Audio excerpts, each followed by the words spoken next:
The crystal spires of Cygnus Prime gleamed under the pale light of twin moons, their perfect symmetry a testament to Supreme Governor Valerius's vision of absolute order. Within the highest tower of the governor's mansion, Ilara Valerius stared through the panoramic window, her reflection superimposed over the meticulously planned cityscape below. Another night, another carefully orchestrated social function where she would serve as her father's perfect ornament. Miss Ilara, the domestic service android's voice was calibrated to be soothing.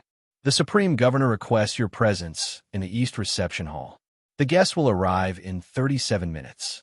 Ilara sighed, smoothing the fabric of her midnight blue dress. Tell him I'll be there momentarily. When the android glided away, she pressed her forehead against the cool, transparent alloy of the window. At 22, she was the sole heir to the most powerful position on Cygnus Prime, educated in the finest academies, groomed for a life of privilege and responsibility. She should be grateful. She should be proud. She was suffocating. Everything in her world was optimized, regulated, controlled, from the genetically calibrated gardens to the emotional dampeners subtly embedded in public spaces. Even her own schedule was a masterpiece of efficiency, each hour allocated to activities befitting the governor's daughter. What she wouldn't give for something wild, something unpredictable, something real. The East Reception Hall was already filling with dignitaries when Ilara entered. Her father, Supreme Governor Valerius, stood near the center of the room, his tall frame and silver-streaked dark hair commanding attention. His eyes, cool, calculating, the same shade of amber as her own, found her immediately. Ilara. His smile was measured, designed to convey precisely the right amount of paternal affection. Come, there are people you should meet. For the next hour, Ilara performed her role flawlessly, gracious, intelligent, poised. She discussed recent cultural developments with the Minister of Social Harmony, debated academic theories with the Chancellor of the Advanced Studies Institute, and politely deflected marriage inquiries from several eligible sons of prominent families.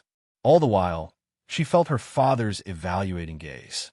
She knew he could sense her restlessness growing these past months, her subtle rebellions, reading restricted historical texts, frequenting the edges of approved social circles, asking increasingly pointed questions about the borderlands and the conflicts there. When the formal presentations concluded and the guests dispersed into smaller conversational groups, the governor drew her aside. You've been distant lately, he observed, his voice low. Discontented, Ilara maintained her composure. I've been reflecting on my purpose here, father. My future. Your future is secure, designed with the utmost care. There was a warning in his tone. Designed by you, she replied, then immediately regretted the hint of defiance. Instead of reprimanding her, however, the governor surprised her with a thin smile. Perhaps what you need is a project. A responsibility to focus your energies. He gestured to one of his security personnel. I've anticipated this phase of development. I have something for you, a gift. Ilara followed her father through a series of secure corridors to a part of the mansion she rarely visited, the private security wing.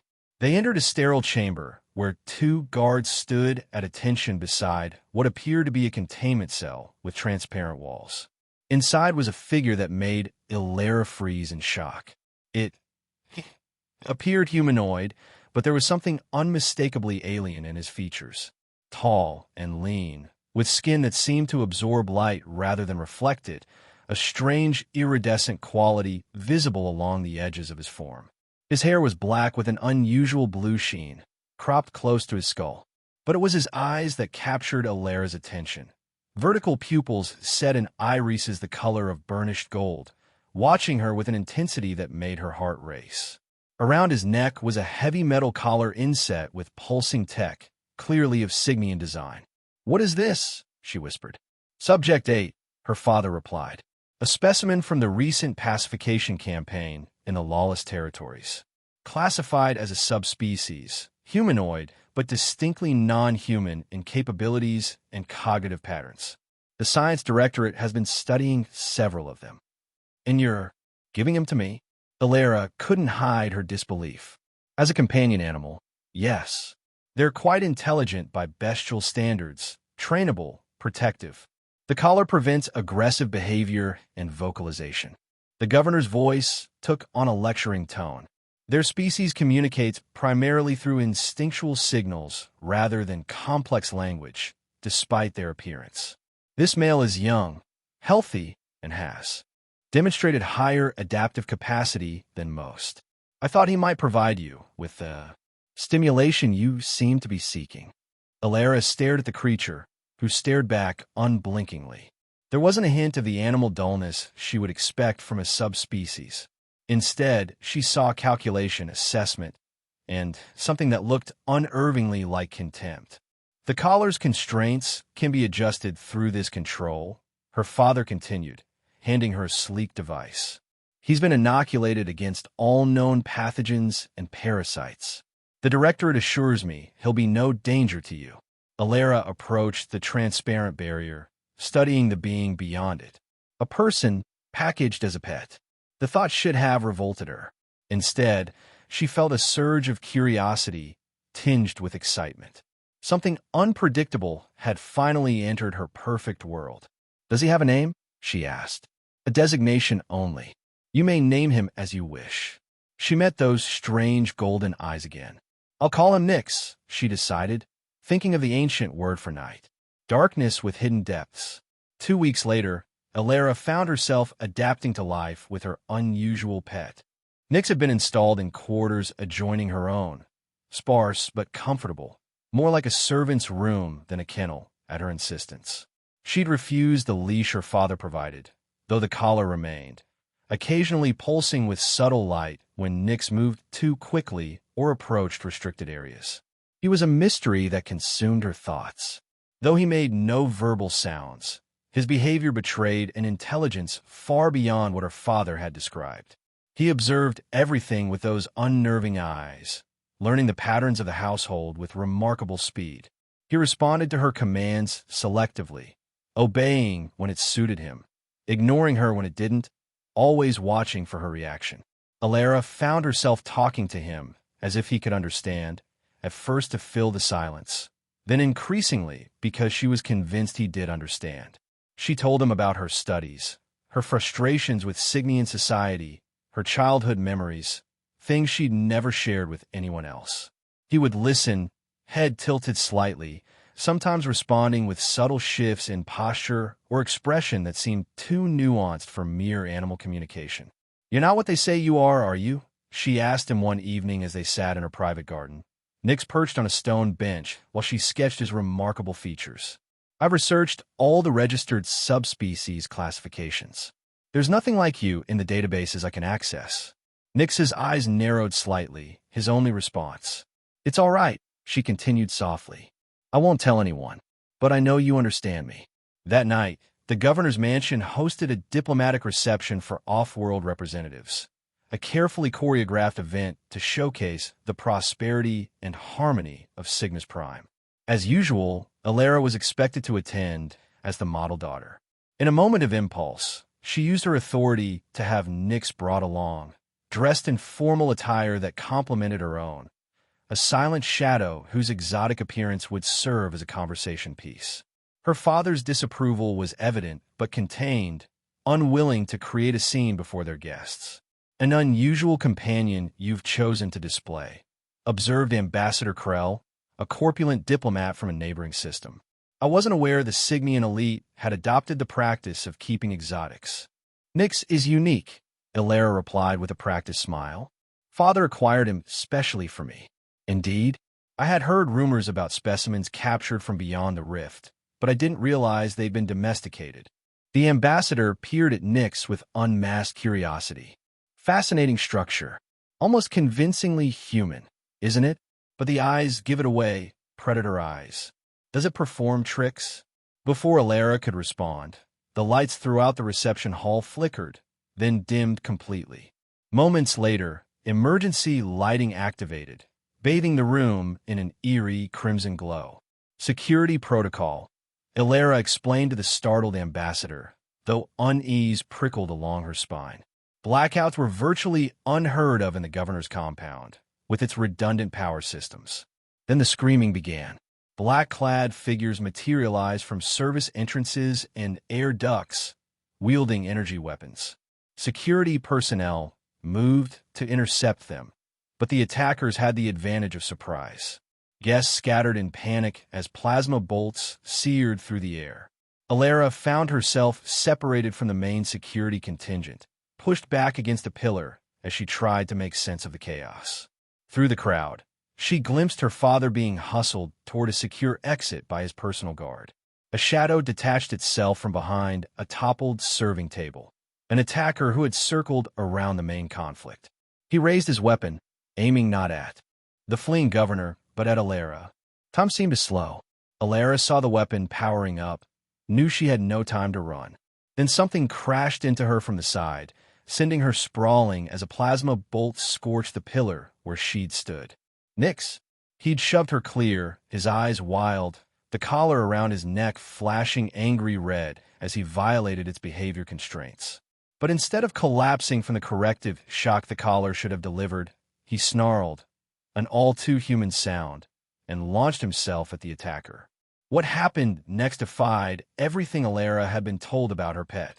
Nix moved with blinding speed and lethal precision, evading the attacker's second shot and closing the distance between them in a heartbeat. His strikes targeted vulnerable points, throat, eyes, joints, with the calculated efficiency of a trained combatant. The attacker crumpled, weapon clattering to the floor. But Nix wasn't finished. He sensed another threat before Alara saw it. A second attacker emerging from behind a curtained alcove, weapon already raised. Alara, behind you. The voice, rich, accented, and unmistakably intelligent, came from Nix's throat as the collar sparked and smoked around his neck. Alara pivoted just in time to see the second attacker taking aim. Acting on instinct, she dropped and rolled, grabbing the fallen weapon of the first attacker. With hands steadier than she would have thought possible, she fired, catching her would-be killer in the shoulder and sending him crashing into a display of ceremonial artifacts. Security forces swarmed in, containing the remaining attackers. In the confusion, Alara crawled to where Nix had collapsed, his body convulsing as the collar unleashed its full punitive capacity. "Hold on," she whispered, fumbling with the control device her father had given her. She found the emergency override and activated it, praying it would work. The collar went dark. Nix's body relaxed, his breathing ragged but stabilizing. Those golden eyes found hers, filled with pain, but also a clarity that was undeniably sentient. "You spoke," she said, barely audible over the chaos still unfolding around them. "You saved me." His lips moved, forming words with evident difficulty. "We need to talk," he managed before security personnel surrounded them, pulling Alara away from her supposedly non-sentient pet, who had just demonstrated both combat skills and perfect command of the Signian language. The aftermath of the attack was a flurry of security protocols, medical examinations, and tense briefings. The official narrative quickly formed: a failed assassination attempt by a radical element from the borderlands, all perpetrators neutralized or captured. The governor was unharmed, the diplomatic guests safely evacuated, property damage minimal. No mention was made of a subspecies specimen that had broken through supposed biological constraints to fight and speak. Alara was kept separate from Nix throughout the security lockdown. When she was finally permitted to return to her quarters late the following day, she found them thoroughly searched and under heavy guard. Of Nix, there was no sign. "Where is he?" she demanded of her father when granted an audience in his private office. Governor Valerius regarded her with an expression she couldn't read. "The specimen has been removed for thorough examination. There is clearly a malfunction in its control systems." Malfunction? Alara struggled to keep her voice level. "He saved my life. He spoke to warn me." It appeared to vocalize, yes, a concerning development. Her father's tone was clinical.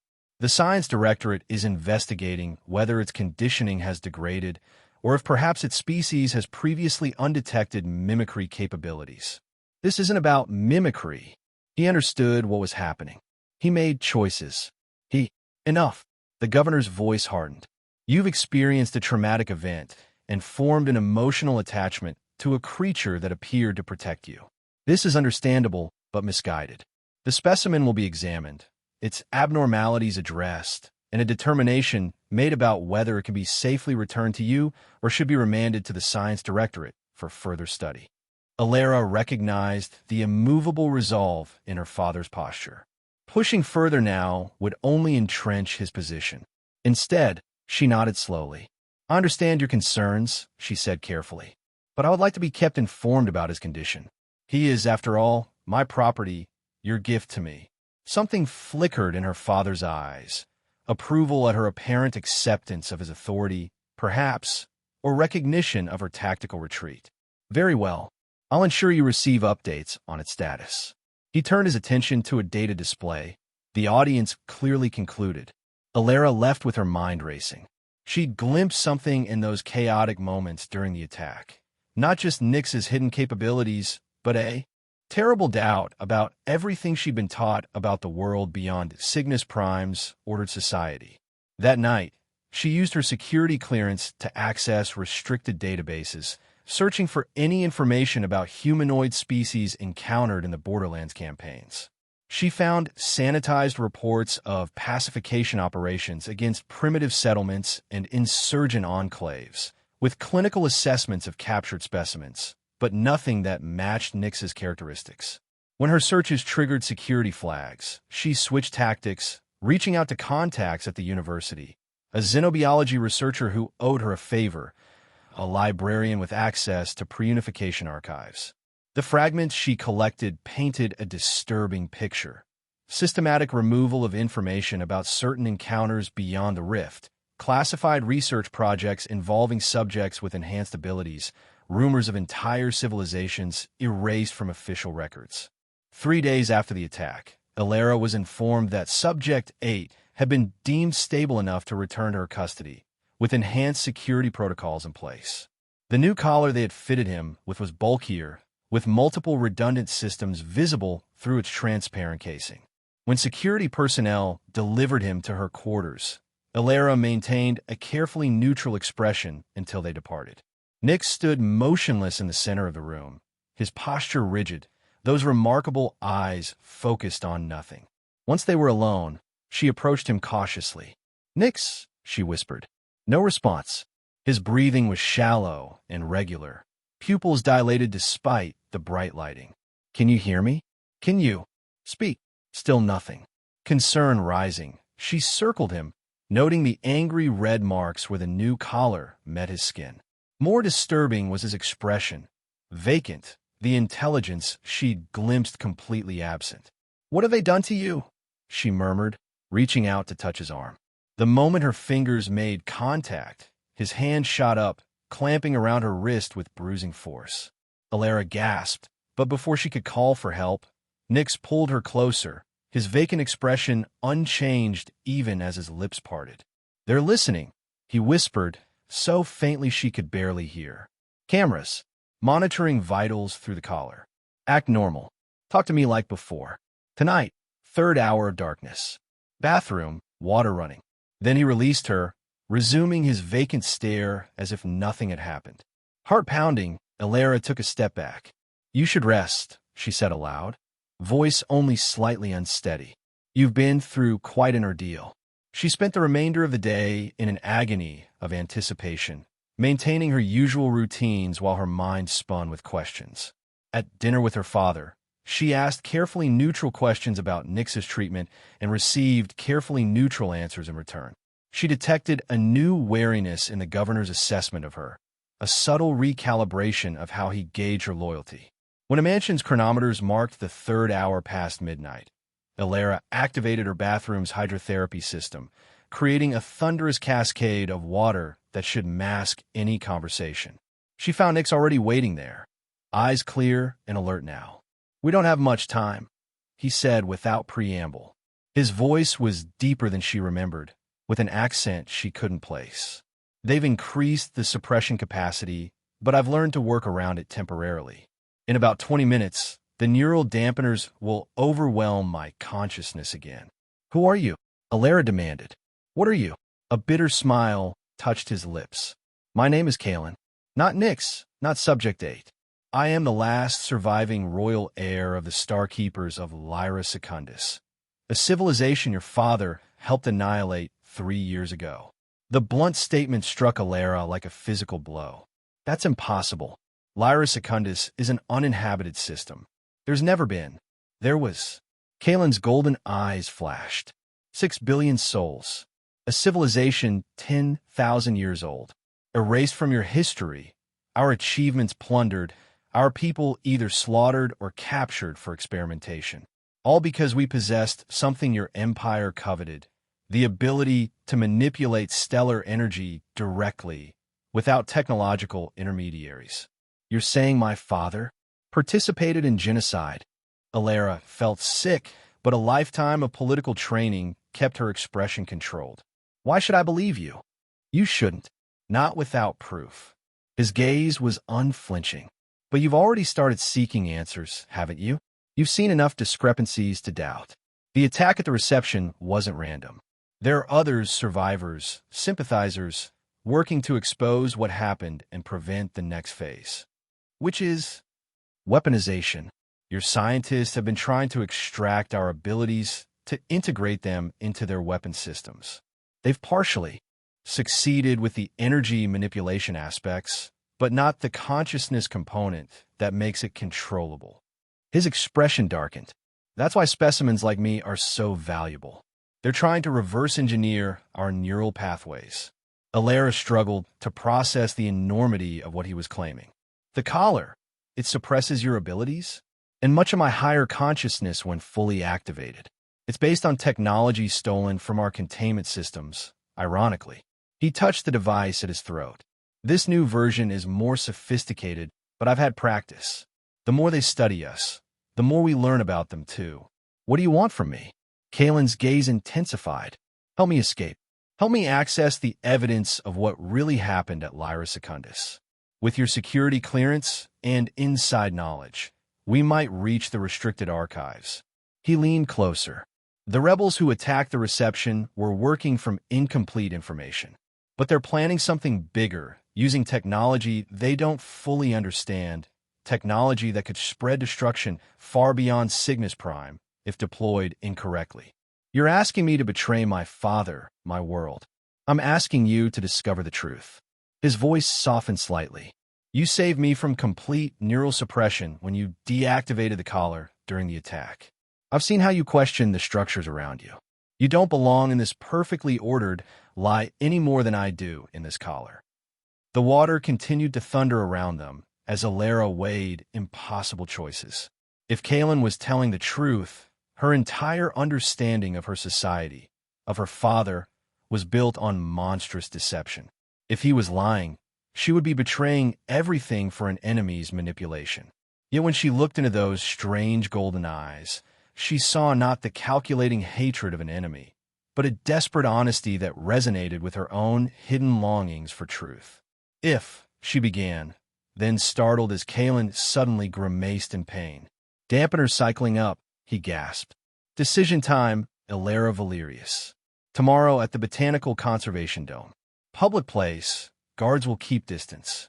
Tell me then. His posture was already stiffening, eyes beginning to glaze over as the collar reasserted control. Alara made a split-second decision. Wait, she whispered, pulling a small tool from her vanity drawer, a precision instrument for adjusting her more elaborate hairstyles. With trembling hands, she located a tiny access port on the collar that she'd noticed during her earlier examination. This might help, she murmured, inserting the tool and making a minute adjustment based on the engineering schematics she'd reviewed. A gamble, but Kalen drew a sharp breath as the collar's lights flickered momentarily. Partial override, he said, voice strained but conscious. How did you? I've been studying everything I could find about these systems. It won't last long, but it might give you more windows of clarity. She stepped back. I'm not committing to anything yet, but I'll meet you tomorrow. The following day passed in a haze of conflicting emotions and furtive research. Alara leveraged her academic connections to access historical records that might corroborate Kalen's claims, finding disturbing gaps in the official accounts of stellar exploration beyond the rift.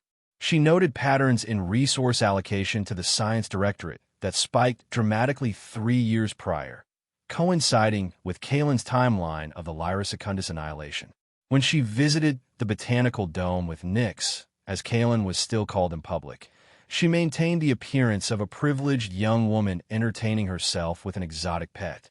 But in moments when surveillance was minimal, they exchanged vital information. The dampener cycles down for approximately 7 minutes every 4 hours, she murmured while appearing to adjust his collar. I've created a calibration schedule. Central Archives, he responded during another seemingly innocent interaction. Level Omega, that's where the Lyra records would be kept. By the third such exchange, Elara had made her decision. The evidence, though circumstantial, supported Kalen's claims enough to merit further investigation. And if she was honest with herself, something deeper than logic was driving her choice. A lifelong suffocation in Cygnus Prime's perfect order, a hunger for authentic connection in a world of calculated relationships. 3 days, she whispered as they prepared to leave the Botanical Dome. Maintenance cycle for the mansion's security systems. Brief window. Be ready. The plan they developed was precarious, relying on Elara's intimate knowledge of the mansion's systems and Kalen's tactical insights. For 72 hours, they made meticulous preparations disguised as routine activities, repositioning objects that could serve as impromptu tools, establishing alibis, memorizing access codes, and patrol schedules. On the appointed night, Elara initiated the first phase by reporting a malfunction in her quarters' environmental systems. When maintenance staff arrived, she directed them to specific locations, creating a documented reason for certain access panels to be temporarily unsealed. Once alone, she activated the schedule of dampener disruptions she'd programmed into Kalen's collar. They had a narrow window before the security system's automated diagnostics would detect the tampering. Ready? She asked, meeting his now clear golden eyes. Kalen nodded, rolling his shoulders as if testing the limits of his freedom. Stay close. If we get separated, we won't, she interrupted, with more confidence than she felt. They moved through the mansion's service corridors, avoiding the main security nodes. Elara's biometric signature granted them access through checkpoints that would have otherwise triggered alarms. When they encountered a patrol, Kalen's heightened reflexes allowed them to duck into recesses seconds before discovery. Their first major obstacle came at the transition between the residential wing and the administrative section. A security officer stationed at a checkpoint regarded them with surprise. Miss Valerius? You're not authorized in this sector at this hour. Elara adopted her most imperious tone. I'm retrieving documentation from my father. He's working remotely tonight and required immediate access to files not available through the network. The officer hesitated. I'll need to verify that with the governor's office. Of course. Elara smiled confidently, while Kalen remained in his pet persona, eyes downcast. Though he specifically mentioned not wanting to be disturbed during his strategy session with the defense minister. I'm sure it's fine to interrupt. That won't be necessary, the officer backpedaled, recognizing the implicit threat to his career. Please proceed, but I'll need to log your access. Naturally, once past the checkpoint, they quickened their pace. That bought us time, but also created a record, Elara murmured. We need to move faster. The Central Archives' Omega level was buried deep beneath the administrative complex, accessible only through a series of progressively more restricted zones.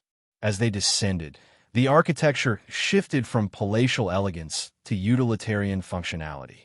The few staff they encountered were technicians or archivists, easier to avoid than security personnel.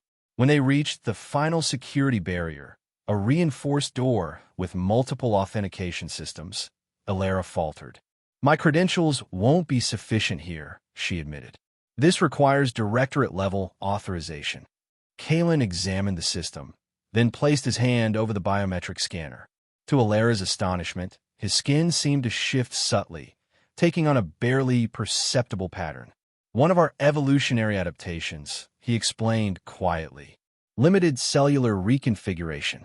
Useful for environmental adaptation, or the scanner pulse green, accepting his altered handprint as a match for an authorized user. Mimicry in extremis. The massive door slid open, revealing a cavernous chamber filled with data storage systems and physical document repositories. The Directorate maintains hard copies of the most sensitive information, Ilera explained as they navigated the labyrinthine archives. Isolated from networks, impossible to hack remotely. They located the section designated for classified stellar exploration records, but found the subsection for Lyra Secundus conspicuously empty. Purged, Kalen growled in frustration. Not necessarily. Ilera moved to a terminal. My father is pathologically thorough. He wouldn't destroy information, just secure it differently. She accessed the archival catalog, searching not for Lyra Secundus directly, but for research projects initiated in the same time frame. Cross-referencing resource allocations, personnel assignments, and shipping manifests, she identified an anomaly. Project Stellar Harvest, she said, pointing to a classified entry. Massive resource commitment, special security protocols, directly overseen by my father. Location references. Section V9, Restricted Holdings. They found Section V9 in the archive's most secure quadrant, a sealed room within the already secure facility. The door featured a dual authentication system requiring both biometric verification and a spoken passphrase. This is beyond my access, Ilera admitted. Kalen studied the security panel. The biometrics I might manage with concentration, but the passphrase... A sound from the archive entrance interrupted him. Voices, the metallic click of security-grade footwear on the polished floor. Someone's coming, Ilera whispered. The officer must have reported our access, after all. Kalen's expression hardened. No time for subtlety. He pressed his palm against the security panel, his eyes narrowing in concentration. The collar around his neck began to pulse an angry red, fighting his attempt to access his abilities. Ilera quickly used her tool to adjust the dampening cycle, buying him precious seconds of full capacity. Under his touch, the panel began to spark and smoke. Kalen grimaced in pain, but didn't relent, pushing his energy into the system until, with a final surge, the panel shorted out completely. Emergency protocols activated, automatically unsealing the door to prevent accidental containment of personnel. They slipped inside as the voices grew louder, finding themselves in a compact room lined with high-security data storage units and preservation cases containing physical artifacts. We need to be quick, Ilera urged, accessing the nearest terminal. The files were comprehensive, detailed analyses of Lyra Secundus, its civilization, technology, and capabilities. Tactical assessments of the pacification operation. Inventories of captured specimens and harvested technology. Lists of research priorities focused on neural interfaces and energy manipulation. Most damning of all, strategic directives signed by Governor Valerius himself, outlining a multi-phase plan. Eliminate the Lyran civilization, obscure their existence from historical record, extract their technological and biological capabilities, and integrate these assets into a new generation of weapons that would cement Cygnus Prime's dominance over neighboring systems. Ilera's hands trembled as she downloaded essential files to a secure data crystal. This is monstrous, she whispered. This is what Empire looks like without its facade, Kalen replied grimly, examining a preservation case containing what appear to be fragments of Lyran technology. But there's something else here, too. He indicated references to a facility designated Harvester Prime, a research installation where the most promising aspects of Lyran technology were being weaponized, with test deployments scheduled to begin within months. This is what the rebels were trying to target, he realized, but they don't know its location or full capabilities. The sound of security forces grew closer, systematic, thorough search patterns rather than the earlier casual voices. We need to go, Ilera urged, securing the data crystal. There's another exit. Emergency evacuation route through the archive's ventilation system. Maintenance access is this way. They barely reached the secondary exit before security forces breached Section V9. Scrambling through narrow maintenance tunnels, they emerged in a lower level of the administrative complex, alarms now blaring throughout the facility. "We can't go back to the mansion," Elara said as they navigated service corridors, avoiding security checkpoints. "They'll lock it down completely." "We need to get off-world," Kalen agreed. "Take this evidence to people who can use it." "The diplomatic shuttle bay," Elara decided. "Father's personal transport is always prepped for emergency evacuation. My biometrics should still work if they haven't already purged them from the system." As they moved through increasingly crowded corridors, staff responding to the security alert, Kalen's collar began to malfunction. The override Elara had implemented breaking down under sustained stress. His movements became jerky, his consciousness visibly struggling against the reasserting control. "Almost. Can't," he gasped, stumbling against a wall. Elara made a desperate decision. Using her precision tool, she located the collar's primary power node and, with a silent prayer to God she'd never believed in, drove the tool deep into the circuitry. Sparks erupted from the collar as Kalen convulsed, a hoarse cry escaping him. For a terrifying moment, Elara thought she'd killed him. Then the collar went dark, falling away from his neck to clatter on the floor. Kalen straightened, eyes blazing with a golden light that seemed to come from within. Around his hands, a subtle shimmer distorted the air like heat rising from sun-baked stone. "That's better," he said, his voice deeper, more resonant. "Now run." They raced through the complex, no longer attempting stealth. When security personnel attempted to intercept them, Kalen made gestures that sent invisible force rippling through the air, tossing their pursuers aside without direct contact. "Kinetic manipulation," he explained between labored breaths. "Basic application of our energy control. Been suppressed so long, hard to focus properly."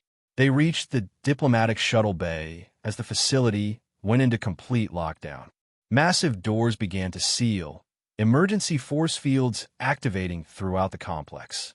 "The governor's shuttle," Elara directed, pointing to a sleek vessel set apart from the others. "If we can reach it." A plasma bolt seared the air inches from her head. They turned to find a security contingent led by a tall, imposing figure, Commander Vex, head of the governor's personal guard and the most feared enforcer in the Signian regime. "Miss Valerius," he called, his augmented voice echoing across the bay. "The governor has ordered your retrieval. Surrender the specimen, and you'll be treated with leniency, considering your compromised judgment." "Compromise?" Alara's voice shook with rage. "I've seen the truth about Lyra Secundus, about what my father ordered, about what you did." Vex's expression didn't change. "Necessary actions for the security of our civilization. The specimen has clearly affected your reasoning with some form of psychic influence. Step away from it, and medical attention will be provided." Kalen moved slightly in front of Elara. "We have the evidence," he responded, his voice carrying easily across the distance. "What happened to my people won't stay buried. The truth will spread, and your precious order will crumble." "Such drama," Vex replied coldly. "The governor anticipated this vulnerability in you, Elara. Emotional attachment clouding rational judgment. A disappointing regression in your development." He raised his hand, signaling his troops to advance. "Stand down. This is your final warning." In response, Kalen gathered his energy, golden light now visibly coursing beneath his skin. With a sharp gesture, he created a shockwave that rippled across the shuttle bay floor, knocking the front line of security personnel off their feet. Vex remained standing, his enhanced combat exoskeleton absorbing the impact. "Target the specimen's neural centers," he ordered. "Non-lethal protocols for the governor's daughter."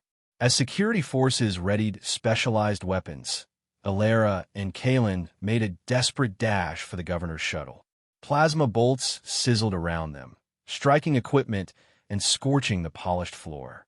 Kalen deflected several shots with focused bursts of energy, while Elara used her access codes to unseal the shuttle's entry hatch. "Get inside," she shouted as the hatch began to slide open. A plasma bolt caught Kalen in the shoulder, sending him sprawling. Alara rushed to help him up, dragging him toward the shuttle as Vex advanced steadily, his own weapon raised. "You disappoint me," Alara called a new voice, one that froze her in place. Governor Valerius stepped into the shuttle bay, flanked by additional security.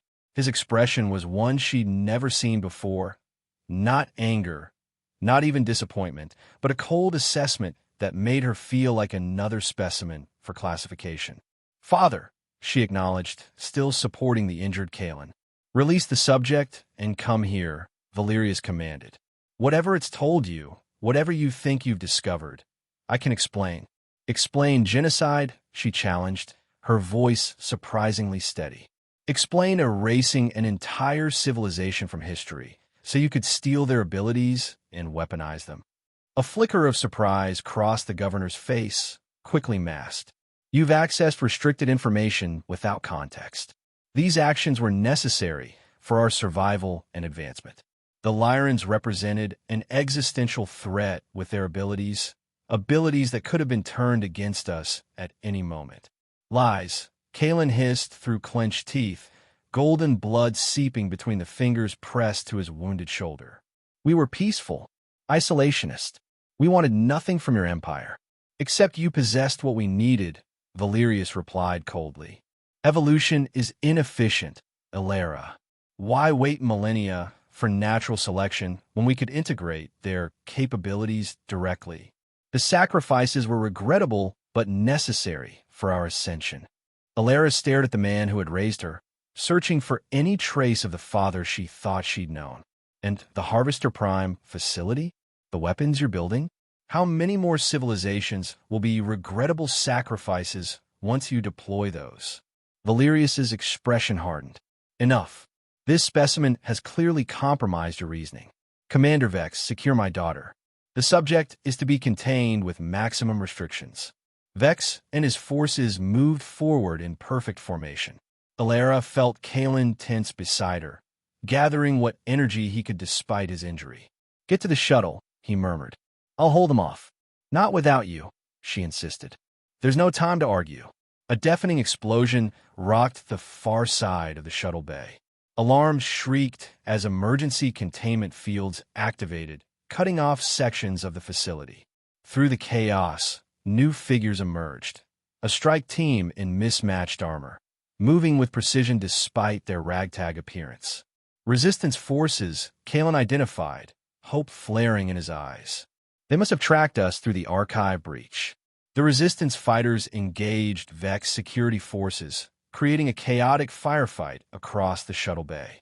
Governor Valerius was quickly surrounded by his personal guard, ushered toward a protected exit. "Now's our chance," Alara urged, helping Kalen toward the shuttle once more. They had nearly reached it when Commander Vex broke through the chaos, his enhanced speed carrying him directly into their path. His weapon was primed not at Kalen this time, but at Alara. "If reason won't return you to your father's side," he stated coldly, "perhaps loss will remind him to focus on the Empire's needs rather than paternal sentiment." Kalen moved faster than Alara thought possible in his injured state, placing himself between her and the weapon. But before Vex could fire, a precision shot from across the bay struck him in the junction of his exoskeleton, sending him staggering. A Resistance fighter approached, weapons still raised. She removed her helmet, revealing sharp features and eyes that shared the same vertical pupils as Kalen's, another survivor of Lyra Secundus. "Get to the shuttle," she ordered, her accent matching Kalen's. "We'll cover you." Alara didn't waste the opportunity. She helped Kalen into the shuttle, activated the launch sequence with her override codes, and sealed the hatch just as reinforcements flooded the bay. The shuttle's engines ignited, automated systems responding to Alara's commands as the vessel lifted from its berth.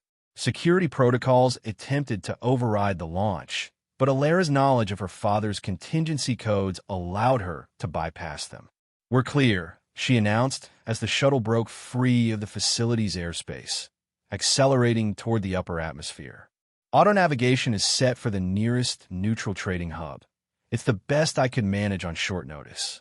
Kalen had collapsed into a passenger seat, his wound still seeping golden fluid. Despite the pain evident in his features, his eyes remained alert, fixed on the receding image of Cygnus Prime on the view screen. "Your father won't stop," he said quietly. "You know that." Alara nodded, securing medical supplies from an emergency kit. "I know, but neither will we." She began treating his injury with steady hands. "I've seen the truth now. I can't unsee it." As the shuttle broke orbit, entering the darkness of space, Alara felt a strange mixture of terror and exhilaration. She had left behind everything she had ever known: her home, her position, her father, her entire understanding of the world. Yet for the first time in her life, she was moving towards something real, something true, no matter how painful that truth might be. "What happens now?" she asked as she finished dressing Kalen's wound. He gazed at the stars visible through the shuttle's viewport, ancient eyes in a young face. "Now we find others, survivors, allies. We gather strength, and we make sure the evidence we've taken reaches those who can use it." His hand found hers, warm and solid. "The suppression collar is gone, but I'm still recovering what was taken from me: memories, abilities, connections. It will take time. Time we may not have," Alara noted. "The Harvester Prime facility is still operational. If they deploy those weapons, then we stop them," Kalen said simply. "But not alone, and not today." He studied her face. "You've given up everything, Alara Valerius. Your privilege, your safety, your future as your father designed it. Are you prepared for what comes next? Being hunted, living in shadows, fighting against overwhelming odds." Alara considered the question seriously, gazing back at the shrinking image of Cygnus Prime, the perfect, ordered world that had been built on genocide and lies.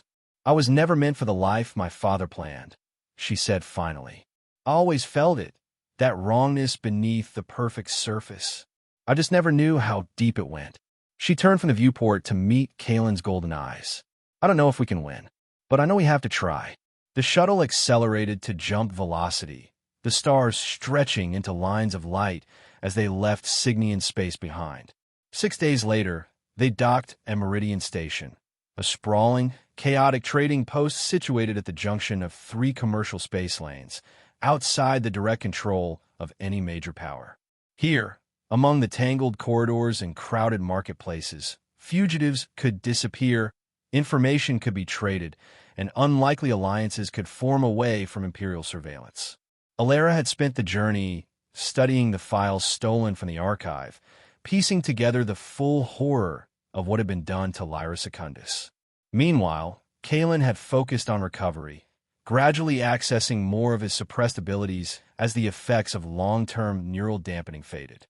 They had agreed on a plan: contact resistance elements operating on Meridian, secure safe passage to one of their hidden bases, and determine the best way to distribute the evidence of Cygnus Prime's crimes to those with the power to act upon it. What they hadn't anticipated was the reception committee waiting when they disembarked, 5 individuals of varying species positioned casually around the docking bay, their attention immediately focusing on the new arrivals. "We've been compromised," Alara murmured, hand moving toward the concealed weapon she'd taken from the shuttle's security locker. Kalen gently restrained her. "Wait, look at their eyes." 3 of the 5 watchers had the distinctive vertical pupils of Lyrans. As Kalen and Alara approached cautiously, the apparent leader stepped forward, a woman perhaps a decade older than Kalen, with the same iridescent quality to her skin.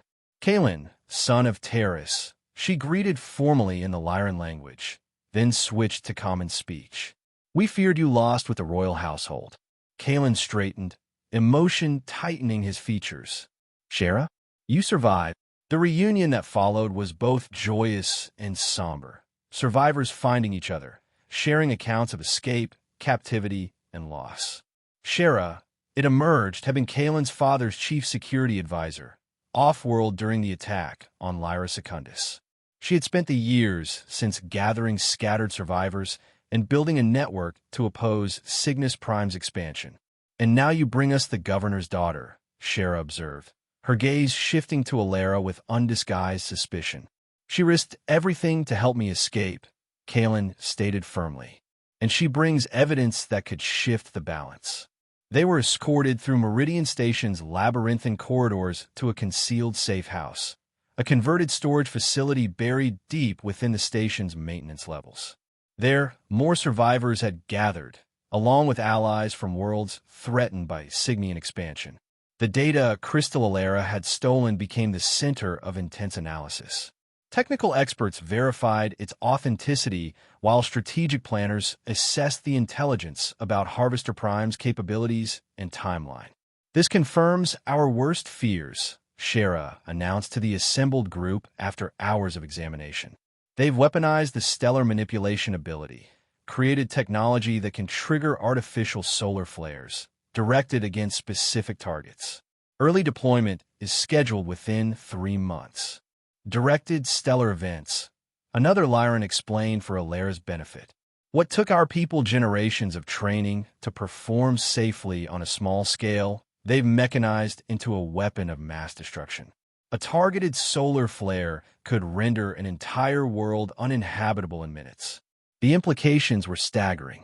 Such a weapon would give Cygnus Prime uncontested dominance across multiple systems. Resistance would become impossible. We have to destroy the facility, one of the tactical planners insisted. A direct assault. Suicide, countered another.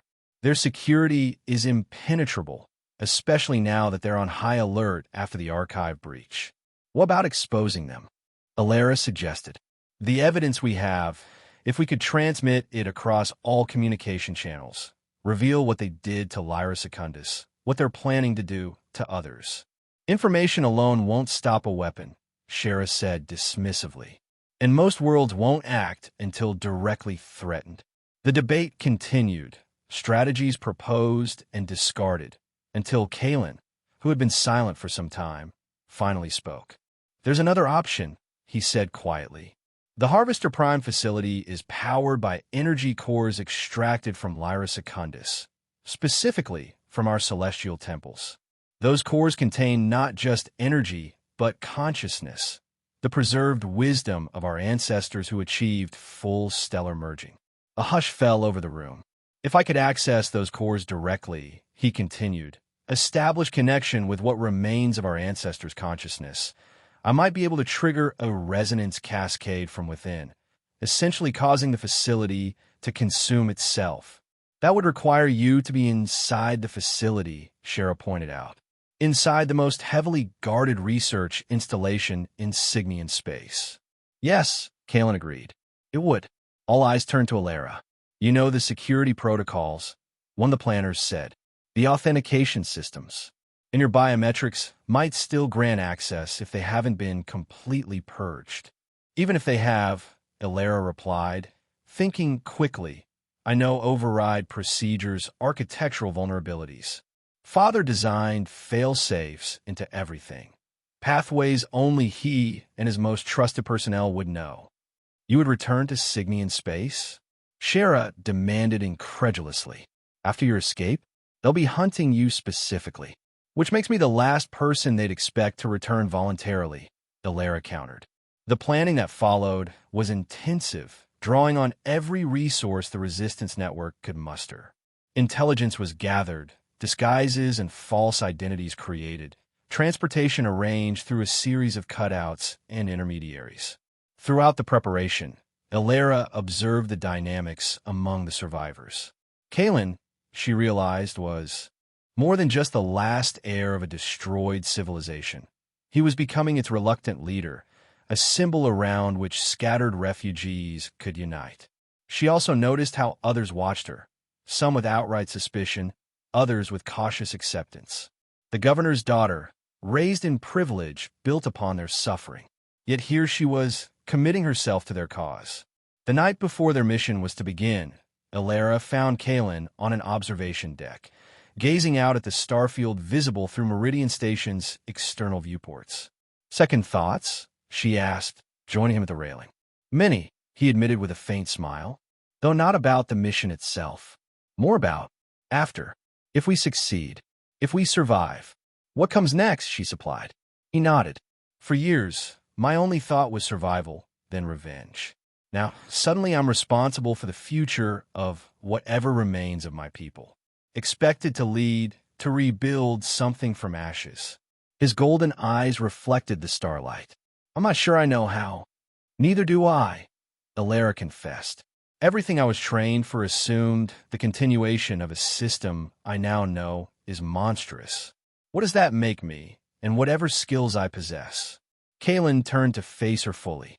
It makes you someone who chose truth over comfort. Someone who could have remained in privilege, but risked everything to fight an injustice that wasn't even against your own people. His hand found hers, warm and steady. I think that the foundation worth building upon. The moment stretched between them, charged with unspoken possibilities. Then Shara's voice came over the communication system, summoning them to a final briefing, and the moment passed, though the warmth of his hand lingered as they made their way back to the planning center. The mission launched 2 days later. Using a series of commercial transports and freight carriers, 3 separate teams infiltrated Cygnian space via different routes. Kaelin and Alara, accompanied by Shara and 2 technical specialists, comprised the primary insertion team, targeting Harvester Prime directly. The others would create diversions or provide extraction support. Intelligence had located Harvester Prime on a barren moon orbiting a gas giant at the edge of Cygnian space. Remote enough for security, close enough for rapid deployment. The facility was shielded from conventional scans, but the stolen archives had included basic structural information.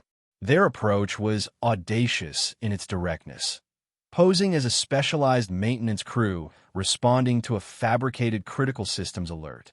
The Resistance's technical unit had created the alert within the Cygnian Central Network, authentic enough to demand immediate response, obscure enough that the real maintenance teams would be uncertain who had jurisdiction. Alara, appearance altered with subtle but effective cosmetic modifications, would pose as the team's supervisor with appropriate authentication. The gamble was that in a crisis, security would prioritize resolving the fabricated system failure over perfect verification of unexpected personnel. The moment of truth came as their appropriated maintenance vessel approached Harvester Prime's perimeter defenses. Automated systems hailed them, demanding identification and authorization. Alara activated the communication channel, her voice steady despite the thunder of her pulse in her ears. Maintenance Division Alpha, responding to thermal regulation failure in Research Sector 7. Authorization code Valerius Omega 379. Long seconds passed as the system processed a response. Kaelin, seated behind her, maintained a perfect appearance of bored professionalism despite the tension evident in his shoulders. Authorization acknowledged. The automated system finally responded. Proceed to Docking Bay 3 for security verification. They landed without incident, but the real challenge lay ahead. In-person security checks. As they disembarked, equipment cases in hand, a security team approached, led by a stern-faced officer. Identification, he demanded, scanner device ready.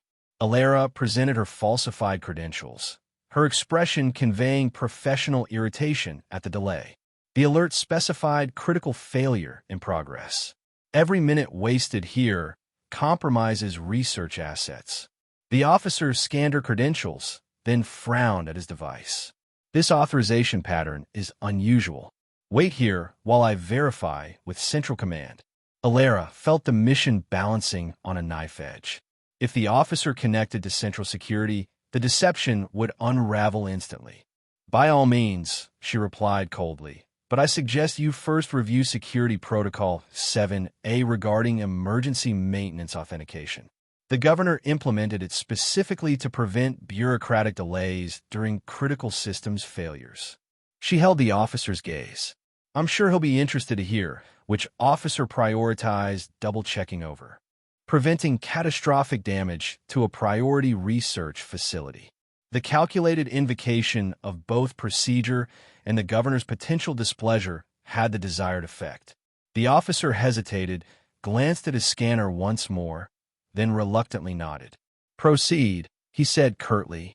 You'll be escorted to Sector 7. As their escort led them through Harvester Prime's corridors, Alara maintained her imperious facade while memorizing their route, identifying security checkpoints and noting personnel patterns. Kalen and the others followed silently, playing their roles as subordinate technicians.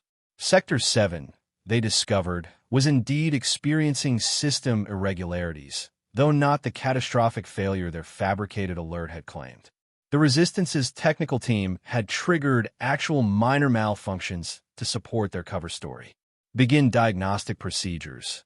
Alara ordered her team once the escort had departed. Standard containment protocols. They set to work, appearing to address the environmental systems while actually establishing the access they needed. Shara and one specialist created a surveillance blind spot, looping security feeds to mask their activities.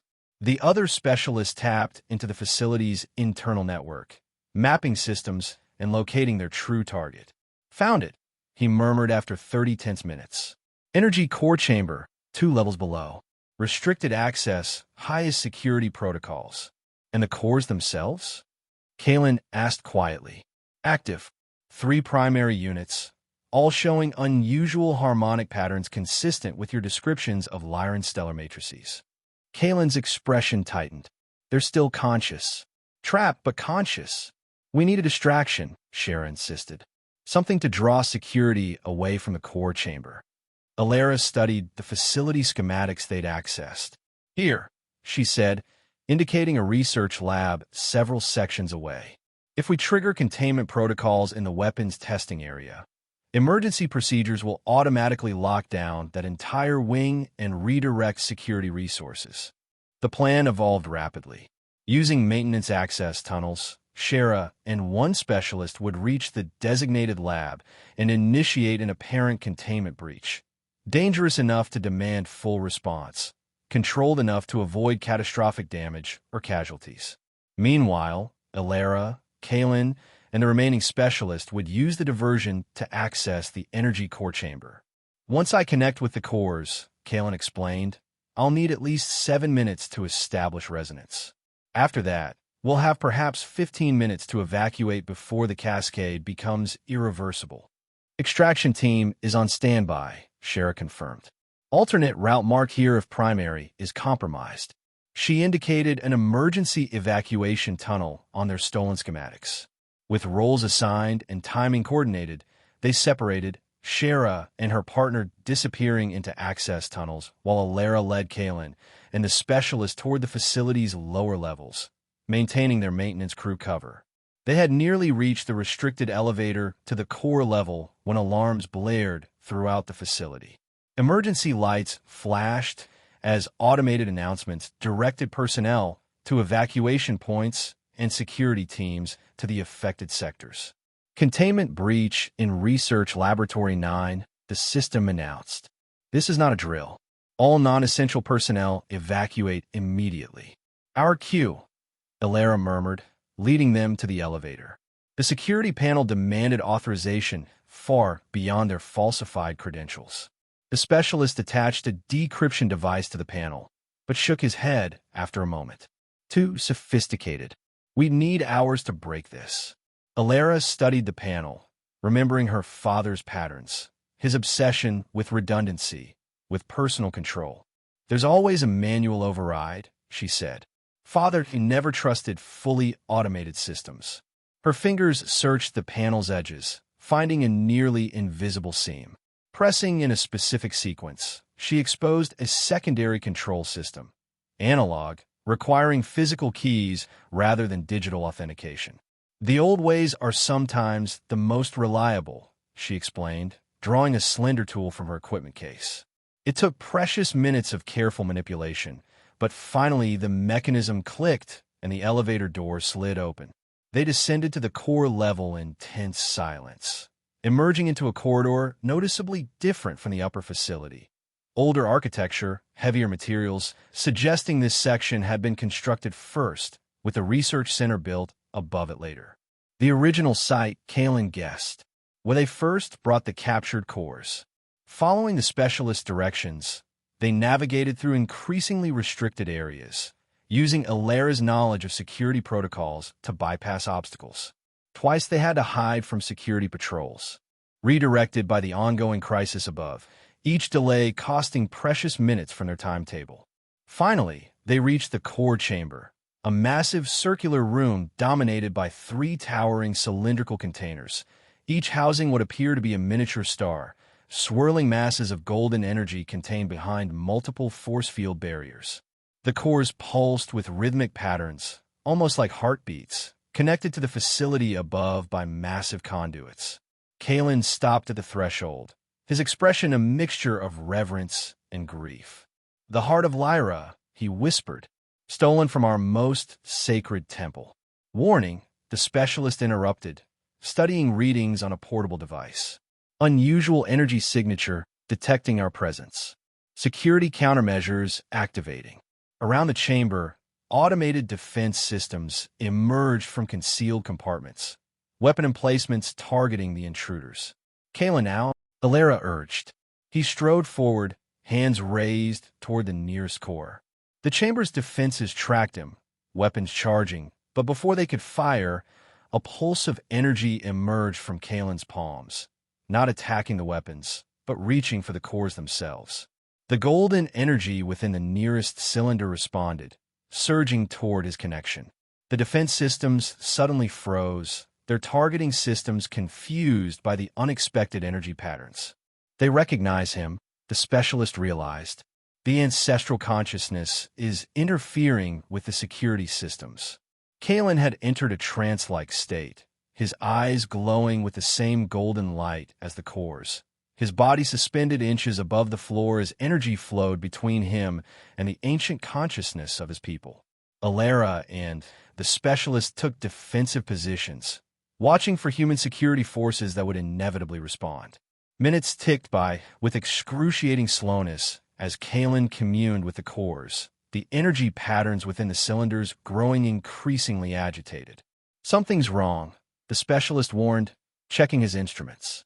Energy harmonics becoming unstable. "This is happening too quickly." Before Alara could respond, the chamber door slid open. She raised her weapon, expecting security forces, but instead her father stood in the doorway, flanked not by guards but by a single figure she recognized with horror. Dr. Rivik, the Science Directorate's chief researcher, architect of the Lyran genocide. "Alara," Governor Valerius acknowledged, his expression unreadable. "I calculated a 17% probability you would return. Admirable determination, if strategically unsound." "Father," she replied, weapon steady, "you should evacuate. What's happening here can't be stopped." The governor surveyed the scene with clinical interest, noting Kalen's suspended form and the increasingly unstable cores. "Remarkable. The specimen has established direct resonance with the energy matrices, a capability we theorized but couldn't confirm." He turned to Dr. Rivik. "Adjust your observations accordingly." The doctor nodded, recording data on a portable device, his gaunt features animated with scientific interest rather than concern. "Fascinating. The hereditary connection must facilitate interface capabilities beyond what our subjects demonstrated under examination." Alara fought back nausea at the casual way they discussed Kalen and his people. "This facility will be destroyed," she stated. "The evidence of what you did is already spreading across independent systems. It's over." Something like regret flickered across the governor's features. "Nothing is over, Alara. Setbacks occur in any significant endeavor. Why do you think I allowed you to escape with that data crystal?" The implication froze her. "What?" "Controlled opposition," Valerius explained patiently, as if instructing a promising student. "Create the illusion of vulnerability. Allow the resistance to believe they've struck a meaningful blow. When they concentrate their resources for what they perceive as a decisive strike, you identify and eliminate them all at once." Alara finished, horror dawning.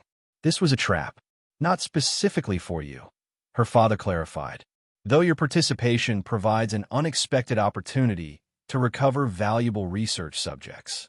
He gestured toward Kalen. "Once the resonance cascade is contained, the specimen will be returned to the program." Alara stepped forward, positioning herself between her father and Kalen's suspended form. You can't contain this. The cores are awakening, reconnecting with their air. Whatever you've built here is about to implode. For the first time, uncertainty crept into Valerius's expression. He glanced at Rivik, who was now frowning at his instruments. Energy patterns exceeding predicted parameters, the doctor admitted. Resonance expanding beyond containment capacity.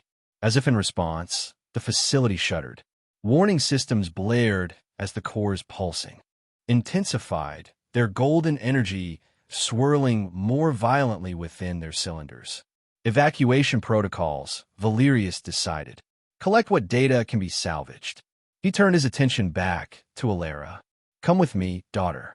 Whatever misguided crusade you've joined, you remain my heir. Your place is at my side as we rebuild. Alara stared at the man who had raised her, trying to reconcile the father she had known with the architect of genocide standing before her. My place, she said quietly, is with those fighting to stop what you've begun. The facility shook more violently. Cracks appeared in the cylinder containing the nearest core, golden energy beginning to seep through. Containment failing, Rivik reported urgently. Cascade approaching critical threshold. Valerius's face hardened into a mask she recognized from diplomatic confrontations, the expression he wore when cutting losses. Very well. He reached for a device at his belt. Security Protocol Omega. Authorization Valerius Prime. Throughout the facility, new alarms sounded, evacuation warnings combined with what Alara recognized as self-destruct sequences. Her father was prepared to destroy the entire facility rather than allow it to fall into enemy hands. You have less than 10 minutes, he informed her dispassionately. A regrettable waste of potential. He turned to leave, Rivik already hurrying ahead. Alara raised her weapon, finger tensing on the trigger, then relaxed. Even now, even knowing everything, she couldn't fire on her father's retreating back. Specialist, prepare emergency extraction, she ordered instead.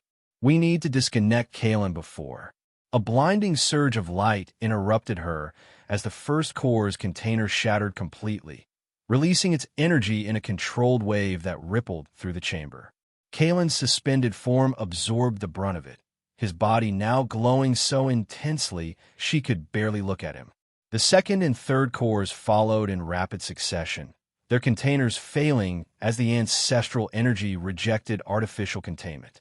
Rather than explosive destruction, however, the released power flowed in disciplined streams toward Kalen, circling him in complex patterns before being absorbed. The specialist stumbled back, shielding his eyes. Impossible energy levels. He can't contain it. No physical form could.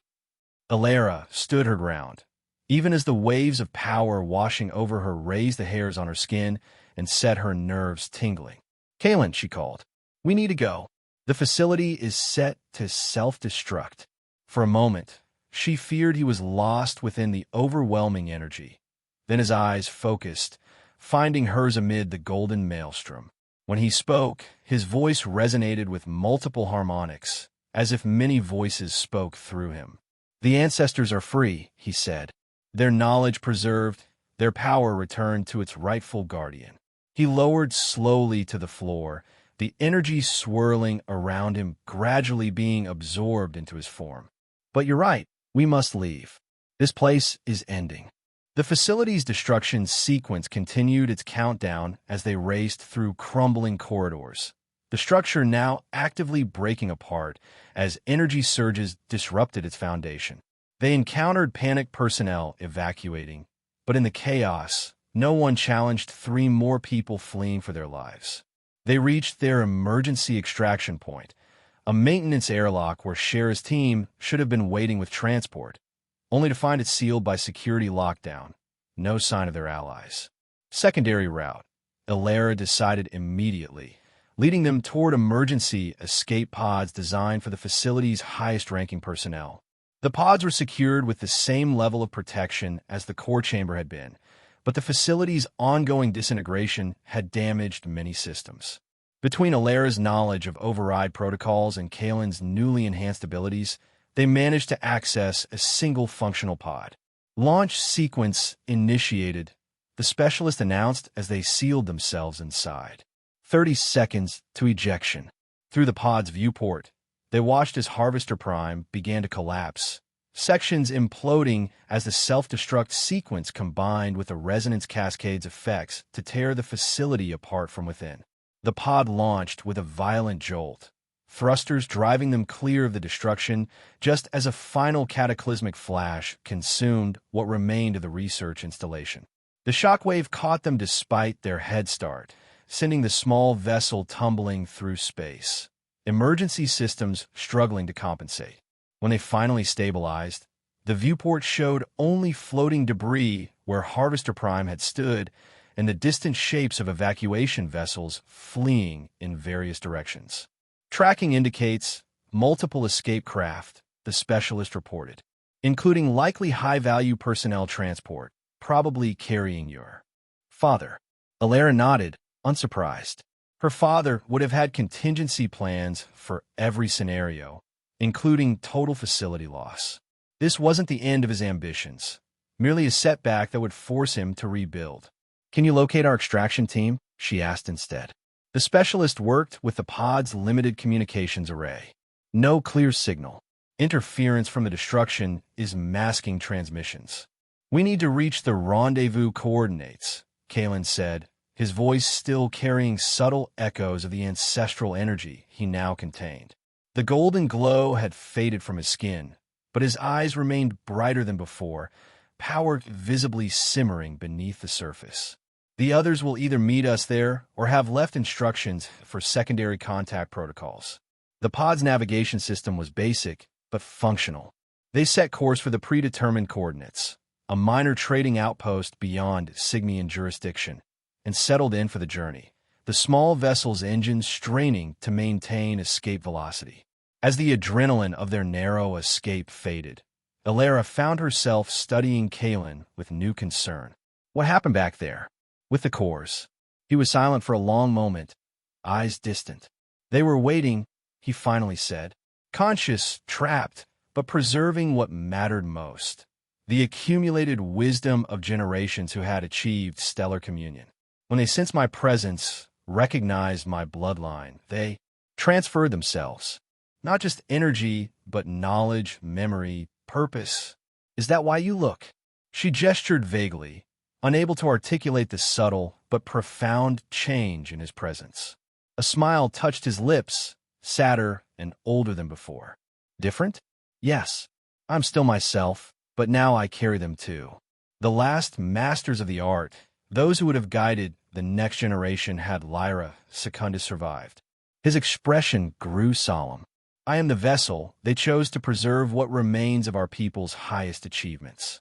"The last heir of the Starkeepers," Alara murmured, remembering the title that had seemed melodramatic when she first heard it, now weighted with tangible significance.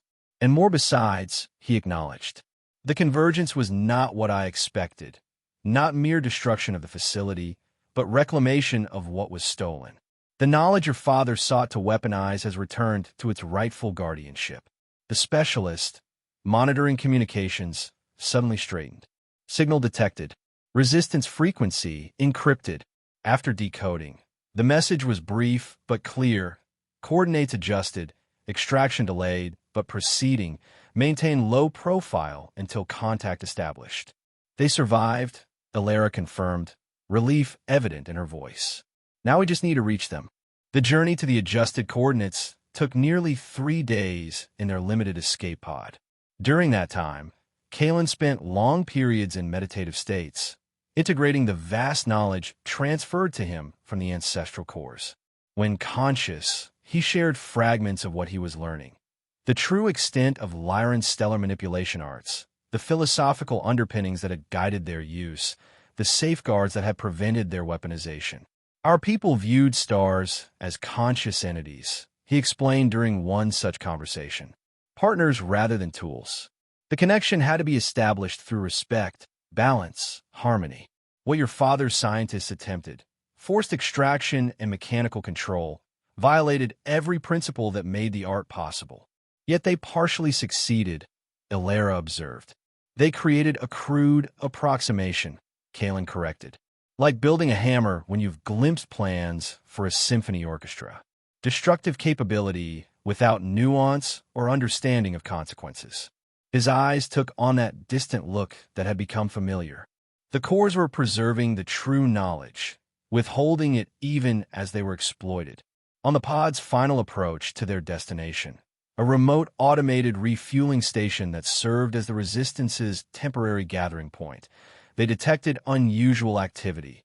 Multiple vessels in nearby space. Energy signatures suggesting military-grade systems. Imperial patrol? Alara questioned, studying the limited sensor data. The specialist shook his head. Pattern doesn't match Cygnian formations.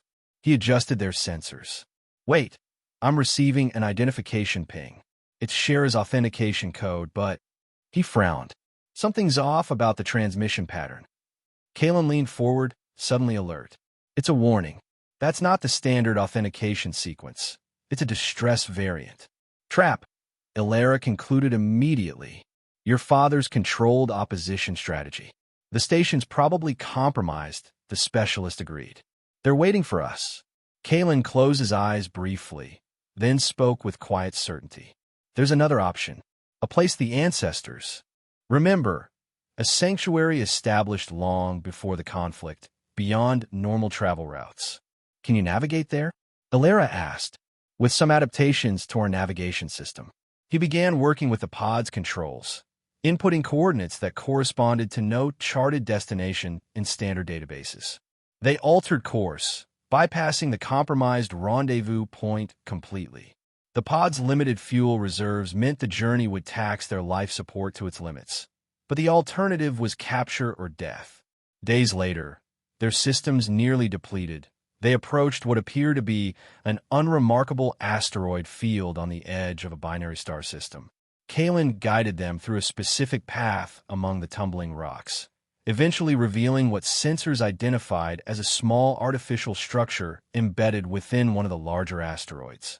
A Lyran sanctuary, he explained as they docked with the ancient facility. One of several observation posts established to study unique stellar phenomena. Not a colony, just a research station, but equipped for long-term habitation. The station was dark and cold when they entered, systems dormant for years. But as Kalen moved through the chambers, touching control surfaces with deliberate gestures, ancient technology recognized his biometric signature and began to reactivate. Others will know to seek sanctuary sites, he assured them as life support systems hummed back to life. The knowledge of their locations was preserved among certain Lyran traditions. If Shera and the others escaped, they'll eventually find their way here or to similar locations. The specialists set about establishing secure communication protocols, hoping to locate other resistant survivors without revealing their position to hunters. Meanwhile, Alara explored the station, marveling at the elegant functionality of Lyran design. Spaces that served practical needs while maintaining aesthetic harmony, technology that worked with natural processes rather than imposing control upon them. In what appeared to be an observatory dome, she found Kalen seated before a curved viewport that offered a spectacular view of the binary stars. The stellar light played across his features, highlighting the subtle changes in his appearance since absorbing the cores. A certain luminescence to his skin, a depth in his golden eyes that seemed to reflect the stars themselves. I keep thinking about what my father said, she admitted, joining him by the viewport. About controlled opposition.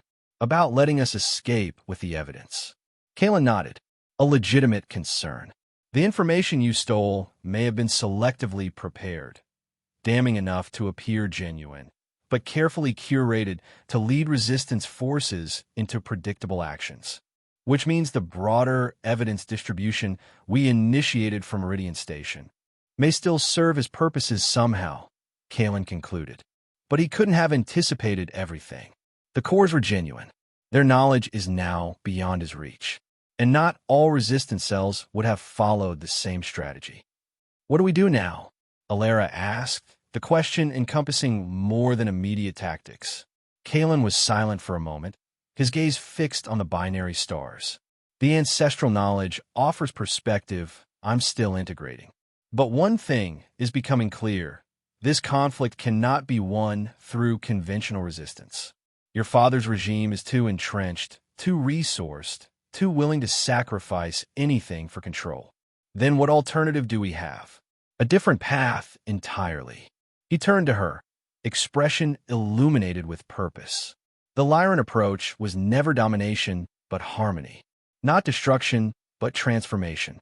The stellar arts at their highest level weren't weapons, but instruments of connection. Between worlds, between consciousnesses. I don't understand, Ilera admitted. What if, instead of trying to destroy the Signian Empire, we offered an alternative that rendered it obsolete? His eyes gleamed with growing excitement. The cores have given me access to technologies, methodologies that could revolutionize energy production, communication, even consciousness itself. Innovations that could benefit all peoples without the need for conquest or control. Ilera considered this radical shift in perspective. You're suggesting we build rather than tear down? Create a competing vision rather than simply oppose the existing one. Exactly. Your father's empire is built on scarcity economics, control of resources, technologies, knowledge. What if we introduced abundance? Self-sustaining energy, free communication networks, healing technologies available to all. The audacity of the vision was breathtaking. Yet Ilera, raised in the pragmatic traditions of governance, saw immediate challenges. The established powers would see such technologies as threats. They'd move to control or destroy them, just as they did with Lyra Secundus. Yes, Kalen acknowledged, which is why implementation would need to be strategic, distributed, resistant to centralized control. Not a single target to strike, but a network impossible to fully eradicate. The conversation was interrupted by the specialist's urgent call. He had established contact with a resistance vessel carrying survivors from Meridian Station, including Shara, who had narrowly escaped the Imperial trap. When the survivors arrived hours later, their vessel battered and resources depleted, Ilera expected a tense confrontation. The mission to destroy Harvester Prime had succeeded, but at terrible cost. Nearly two-thirds of their forces lost, safe houses compromised, communication networks infiltrated. Instead, after initial wariness, Shara and the others listened with increasing interest as Kalen explained his evolved strategy. The knowledge he had gained from the cores offered not just theoretical possibilities, but practical implementations, specific technologies and methodologies that could be developed with available resources. This sanctuary station can serve as our initial base, he concluded. Others like it exist throughout the border regions, small, self-sufficient, difficult to detect. From these seeds, we can begin to grow something new. The discussions that followed were intense, the planning meticulous. Some resistance members, hardened by years of direct conflict, struggled with the shift from destructive to creative resistance.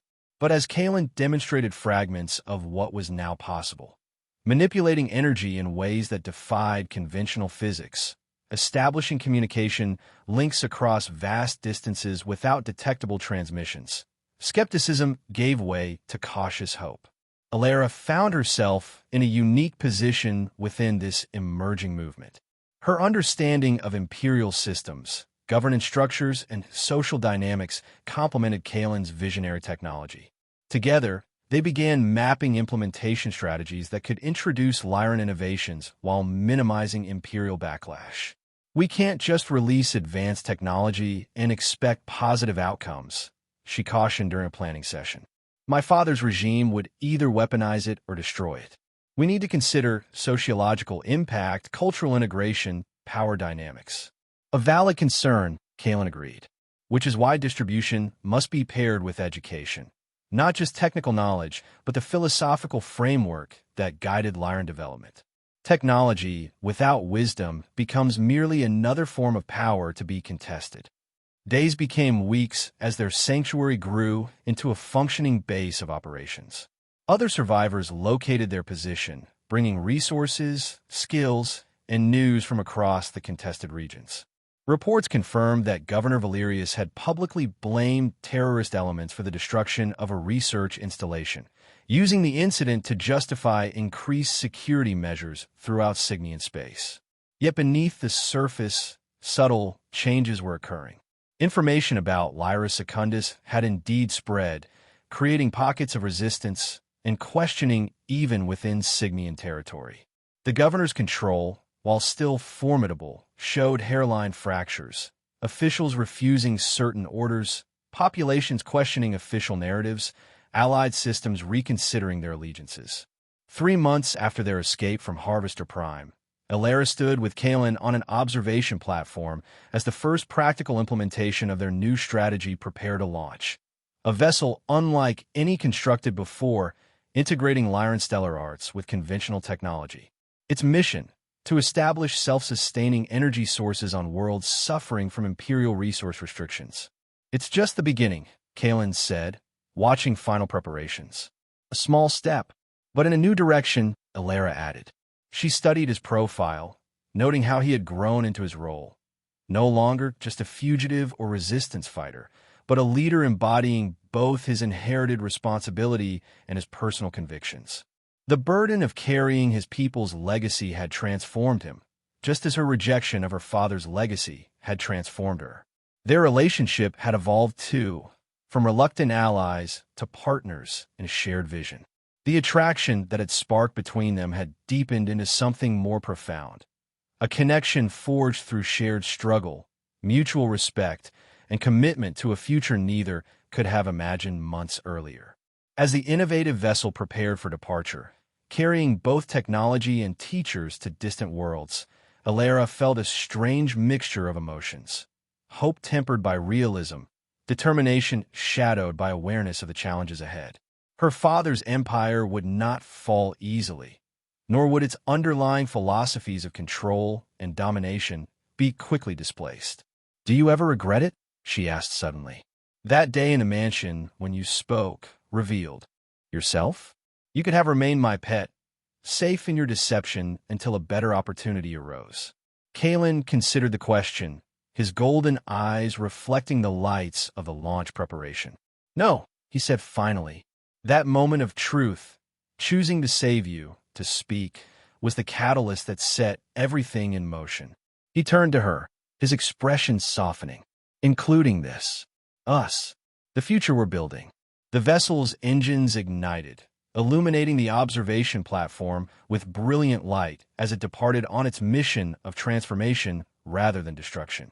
Behind them, the sanctuary hummed with activity, survivors planning, healing, creating.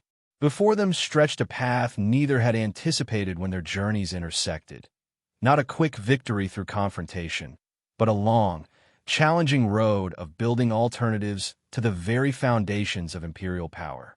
"The last heir of the Starkeepers," Elara mused, recalling how strange that title had once seemed when her father had presented Kalen as a mere exotic pet. Though perhaps not the last for long. Kalen smiled, understanding her implication. A new generation of Starkeepers will emerge, not defined by blood or birth, but by commitment to the harmony the stars themselves embody. As the vessel disappeared into the distance, carrying the first seeds of their revolution to worlds beyond, they turned back toward the work awaiting them. The next design, the next innovation, the next step in their journey from fugitives to founders of something entirely new. The sanctuary station, once abandoned and dark, now pulsed with purpose and possibility. A spark of light at the edge of Imperial space, a promise of transformation rather than merely resistance, a beginning rather than an end. And in that moment, with her hand finding Kalen's and their fingers intertwining, Elara Valerius, once the governor's perfect daughter, now a catalyst for profound change, knew with absolute certainty that although the path ahead would be long and fraught with obstacles, they had already succeeded in the most essential way. They had created hope where there had been only the suffocating perfection of control. Together, they would continue building that hope into reality, one star at a time.